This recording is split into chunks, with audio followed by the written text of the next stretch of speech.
How is it different from the Hawaii days when I was covering it and you were playing in it? How is this different in Florida than the players all hanging out in Hawaii together?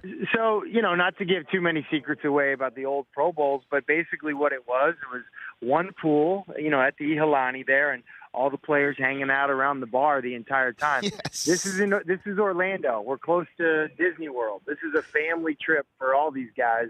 And instead, what you see like Drew Brees out at practice with, his two oldest boys are out there at practice the whole time.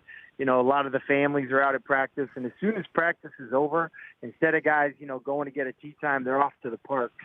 They're hitting Space Mountain and Magic Kingdom and all that kind of stuff. So I'd say it's just a more family-friendly atmosphere. And then, some of the young guys in the Pro Bowl shoot their kids themselves. They're excited to go on the rides. And that's, I'd say that's probably the biggest difference that you see. Okay.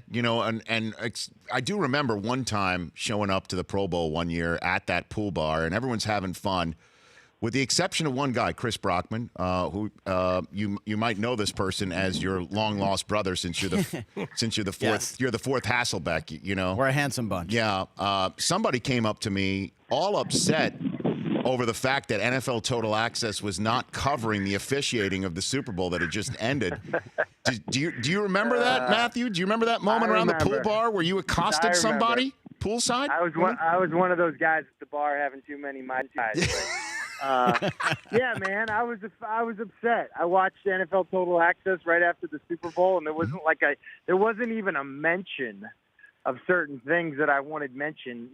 But that was like Monday, Tuesday, Wednesday, right after I lost the Super Bowl. So by Thursday, Friday, I kind of came around, made some friends, and, got past it a little bit. But yeah, I remember. You were loosening up. You were loosening up at some point. Took some names. Mm-hmm. Luckily, Brockman was there. No, he was definitely not there. The Rich Eisen Show, weekdays at noon Eastern on Audience.